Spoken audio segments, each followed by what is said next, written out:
Hi everyone. अब हम लोग देखने जा रहे हैं इलेक्ट्रिकल एनर्जी। ठीक है, तो यार देखो, सबसे पहली चीज़ कि why we are going to study this electrical energy. तो हम लोग के घर में जो भी इलेक्ट्रिसिटी का बिल आता है बच्चों, उस बिल को कैलकुलेट करने के लिए, उस बिल को समझने के लिए बेसिकली हम लोग ये टॉपिक फिजिक्स में इंट्रोड्यूस किए हैं, इसको पढ़ने के लिए कि यार हमारे घर का जो बिल आ रहा है, इतना यूनिट आ रहा है, 5 यूनिट आ रहा है, किसी के घर में 10 यूनिट आ रहा है, तो वो क्यों 5 यूनिट 10 यूनिट आ रहा है, उसको कैसे समझें अपन। ठीक है, तो उसके लिए तो इलेक्ट्रिकल एनर्जी का सबसे पहले डेफिनेशन क्या है हमारा, ये देखते हैं। It is the defined as the product of power of appliance slash electrical device. कहने का मतलब कि कोई भी तुम्हारे पास, मान लो बल्ब है बच्चों, बल्ब है, फ्रिज है, ठीक है, तो इन सब का जो जो भी पावर है, ये हमको पता होता है ना। पावर हमने पढ़ा है, rate at which the electrical appliance work, rate at which work is done by an electrical appliance, या rate of doing work by electrical appliance, यही होता है ना पावर। तो ये पावर हम लोग देख चुके हैं पहले के लेक्चर में। ठीक है, तो जो भी किसी इलेक्ट्रिकल अप्लायंस की पावर है, वो मल्टीप्लाइड बाई कितने देर के लिए हम लोग उसको यूज़ कर रहे हैं, कितने टाइम के लिए उसको हम लोग ऑपरेट का मतलब होता है बच्चों कि कितनी देर के लिए तुम उसे यूज़ कर रहे हो। ठीक है, बात समझ में आ गई। तो ये हो गया हमारा एग्जामी डेफिनेशन, कि एग्जाम में हम लोग ये डेफिनेशन लिख के आएंगे। It is defined as product of power of appliances slash electrical device, मैंने लिख दिया है समझाने के लिए, slash electrical device and time for which it is being operated और इट इज़ यूज्ड। ठीक बच्चों, तो यहाँ से हमारे पास फॉर्मूला निकल के आ जाता है इलेक्ट्रिकल एनर्जी का। वो हो गया एकदम simple, power multiplied by time. ठीक है बच्चों, कोई दिक्कत नहीं यहाँ तक। इसका यूनिट क्या हो जाएगा बच्चों, पावर का यूनिट क्या होता है, वॉट। टाइम का क्या होता है, हम लोग लेते हैं यहाँ पे, टाइम का हम लोग यहाँ लेते हैं बच्चों आवर्स में लेते हैं हमेशा। ठीक, आवर्स। ठीक है, अब देखो, अब तुम लोगों का मन में सवाल आ रहा होगा कि यार सर, हमने इलेक्ट्रिकल एनर्जी तो पढ़ ली, अब एक बात बताओ कि इलेक्ट्रिसिटी का बिल कैसे कैलकुलेट करेंगे सर। ठीक, तो इलेक्ट्रिसिटी का बिल कैलकुलेट करने के लिए बच्चों, हमने देखा कि ये जो वॉट इनटू आवर एक यूनिट है, ये जो एनर्जी निकल के आ रही है, ये बहुत छोटी है। मतलब एक तरीके से ये यूनिट की वैल्यू बहुत कम है। कहने का मतलब ये है कि तुम जो भी यूज़ करते हो अपने घर में अप्लायंसेस, उससे बहुत बड़ा उससे जो एनर्जी की वैल्यू आएगी वो बहुत ज़्यादा बड़ी आएगी। तो उसको छोटा करने के लिए, जैसे मान लो कोई 1 kg सामान है तुम्हारे पास बच्चों, तो तुम अगर बार बार 1000 ग्राम बोलते तो that is not comfortable to use in market. मान लो तुम 5 किलो चीनी लेने गए तो 5 kg बोल दे रहे हो, बस एक वर्ड में आ गए। और वही चीज़ अगर तुम बोलते 5000 kg या 5000 ग्राम, तो वो थोड़ा अनकंफर्टेबल है ना, कि बहुत बड़ा हो जा रहा है वैल्यू। तो उस वैल्यू को कम करने के लिए, जो एनर्जी की वैल्यू है उसको कम यूनिट में रिप्लेस करने के लिए एक चीज़ इंट्रोड्यूस हुआ। तो सबसे पहली चीज़ कि हम लोग क्या समझना है, how much electric bill is coming. इससे रिलेटेड जो भी सवाल होंगे बच्चों, वो इसकी हेल्प से हम लोग सॉल्व करेंगे। ठीक, ये ध्यान रखना है हमको। तो इसको समझने के लिए फिर हमारे पास एक इंट्रोड्यूस हुआ, इसके यूनिट को, वॉट आवर को कम करने के लिए। ठीक है, उसके लिए हम लोग पढ़ते हैं एक चीज़ सबसे पहले कि 1 kW इसको क्या बोलते हैं बच्चों, 1 kWh। ठीक है, इसको डिफाइन करते हैं सबसे पहले। मान लो कोई एक इलेक्ट्रिकल अप्लायंस है तुम्हारे पास, मान लो कोई एक तुम्हारे पास टीवी है। ठीक, टीवी है, ठीक है बच्चों, उसका पावर क्या है, उसका पावर लेट से पावर मैं कह दूं कि 1 kW है। ठीक है, अब इसका यूज़ किए, इस टीवी को तुम अगर 1 घंटे चलाते हो, used for 1 our,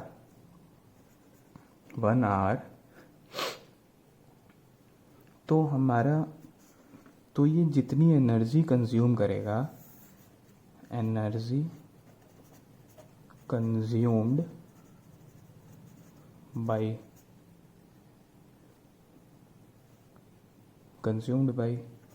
TV, energy consumed by TV क्या हो जाएगा बच्चों, 1 किलोवाट आवर। ठीक है, तो कहने का मतलब क्या है कि जो हमारा कमर्शियल यूनिट होता है, कमर्शियल जो, लेट्स से 1 मिनट बताता हूँ, जो भी हमारा कॉमर्शियल यूनिट होता है, कॉमर्शियल यूनिट ऑफ इलेक्ट्रिसिटी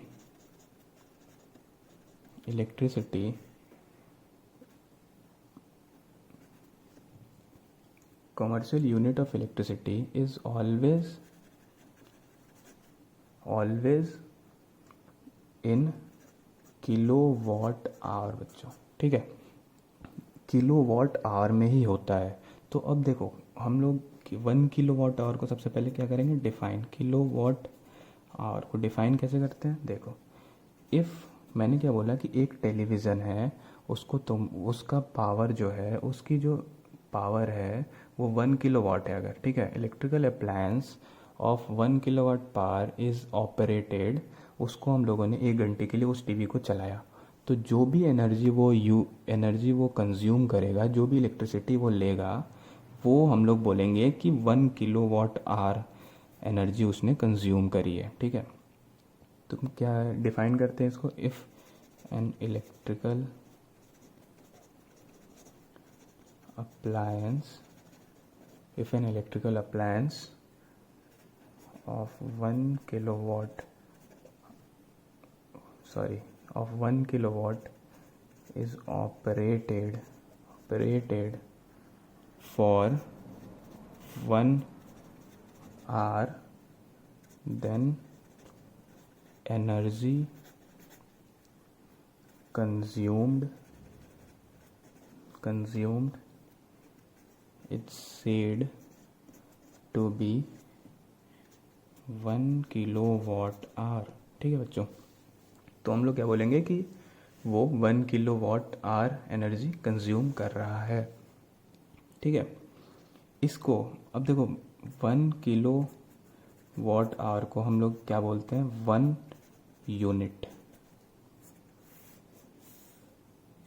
इसको हम लोग 1 यूनिट भी बोलते हैं। ठीक है, तो ये याद रखेंगे हम लोग।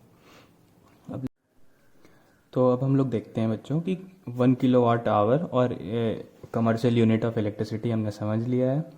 तो इसके बाद हम लोग देखेंगे एक क्वेश्चन करके देखते हैं कि किस तरीके से हम लोग इस चीज़ को इम्प्लीमेंट करेंगे। ठीक है, तो देखो तुम्हारा घर है, मान लो किसी के घर में एक मान लो एलईडी लगी हुई है भैया, एक फ़ैन लगा हुआ है, एक टीवी लगा हुआ है, मिनिमम 3 चीज़ें मान लेते हैं अभी कि लगी हुई हैं। ठीक है, तो क्वेश्चन इस तरीके से दिया जाएगा कि एक एलईडी बल्ब है जो कि 10 वाट का है और उस इज़ यूज्ड फॉर, उसको 10 घंटे के लिए यूज़ किया गया। एक फ़ैन है जो कि 100 वाट का है, उसको 6 घंटे के लिए यूज़ किया गया। टीवी है 200 वाट का है, 2 घंटे के लिए यूज़ किया। ठीक है भैया, अब फिर पूछ रहा है कि energy consumed, total energy consumed, कहने का मतलब कि ये इतने देर तक ये सारे अप्लायंसेस यूज़ हुए, इतनी देर तक अगर बल्ब जला, इतनी देर तक फ़ैन चला, इतनी देर तक टीवी चला बच्चों, तो कितना एनर्जी कंज्यूम किया। ठीक, सबसे पहला क्वेश्चन देख लेते हैं हम लोग। तो मान लो हमने क्या देखा है कि इलेक्ट्रिकल एनर्जी कैसे कैलकुलेट होती है, कि how much energy is consumed. तो हम लोग क्या देखें, पावर इनटू टाइम, यही फॉर्मूला था ना। ठीक है ना बच्चों, यही फॉर्मूला था हमारे पास। तो अभी पावर क्या दे रखा है, चलो बल्ब के लिए पावर कितना है, फॉर्मूले लगाते हैं, 10 वाट इंटू 10 घंटे, प्लस फ़ैन के लिए कितना पावर था, 100 वाट का फ़ैन है, उसको कितने देर के लिए चलाया, मान लो 100 वाट का फ़ैन है, उसको 6 घंटे के लिए चलाया भैया, प्लस 200 वाट की टीवी को 2 घंटे के लिए चलाया। ठीक है बच्चों, तो टोटल एनर्जी कितना कंज्यूम हुआ बच्चों, तो ये 100 प्लस 600 प्लस 2 दूनी का 400, मतलब कि 1100, और यूनिट क्या है बच्चों, वॉट आवर। ठीक, वॉट आवर हो गया। अब हम लोग को मान लो किलो वॉट आवर में बताना है, ठीक है बच्चों। तो किलो वॉट आवर के टर्म्स में इसको लिखोगे तो क्या आ जाएगा, 1000 से डिवाइड कर देंगे, ठीक है। ये वॉट आवर में है ना, तो 1 किलो वाट आवर में कन्वर्ट करने के लिए क्या करेंगे, 1000 से डिवाइड कर देंगे, तो ये कितना आ जाएगा, 1.1 किलो वॉट आवर। इतनी एनर्जी पर डे यूज़ हो रही है, इतनी एनर्जी पर डे यूज़ हो रही है बच्चों, ठीक है। अब देखो सेकंड क्वेश्चन देखते हैं, टोटल एनर्जी कंज्यूम इतनी ही है ना, ठीक है बच्चों। अब देखते हैं, ये पर डे आ गया। अब मान लो यहाँ पे बोल रहा है अगला question, if the cost of 1 unit is 5 rupees, ठीक है। कॉस्ट ऑफ 1 यूनिट,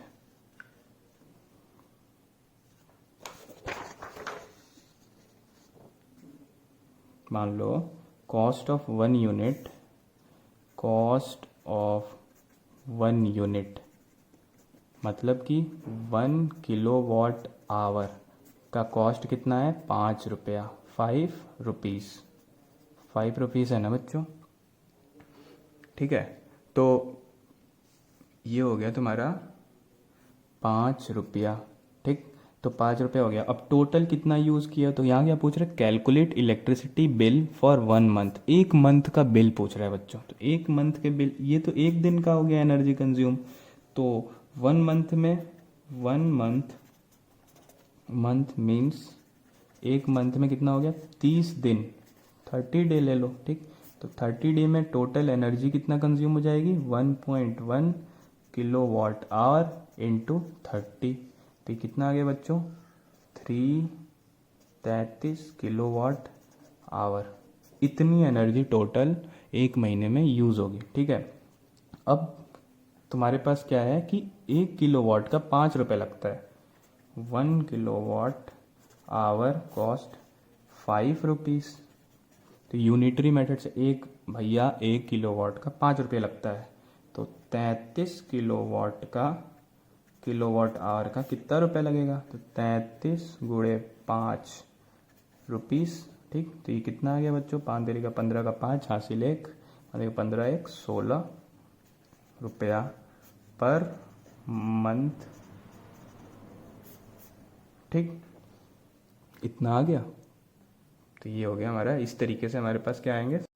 अब बच्चों हमारा नेक्स्ट क्वेश्चन है, देखो इस 2 तरह के क्वेश्चन पूछे जाते हैं इलेक्ट्रिकल एनर्जी के बेसिस पे। एक तो घर की इलेक्ट्रिसिटी बिल कितनी आ रही है भैया, अगर दूसरे बल्ब जला रहे हैं, टीवी चला रहे हैं या कुछ फ़ैन चला रहे हैं तो, ठीक।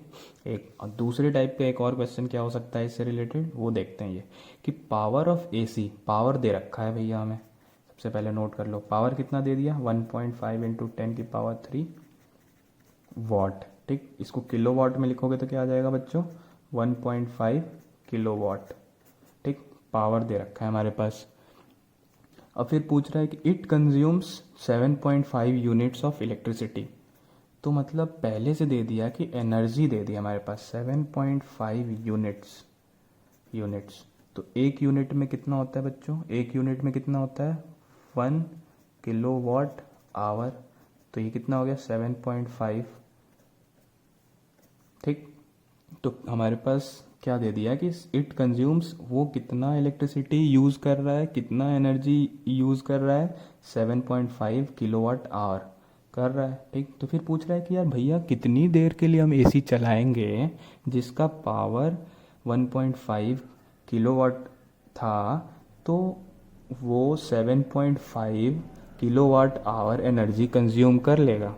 तो इसके लिए हम लोग कुछ नहीं करेंगे बच्चों, बहुत सिंपल फॉर्मूला हमारे पास था, पावर इनटू टाइम। तो इलेक्ट्रिकल एनर्जी कितनी है तो हमारे पास 7.5 kilo watt hour is equals to, power कितना है भाई, 1.5 kilo watt into time T. तो ये कैंसिल कर जाएगा यहाँ से, तो कितना आ जाएगा बच्चों, time is equals to 5 hours, ठीक है। ये 2 तरीके के क्वेश्चंस हो गए।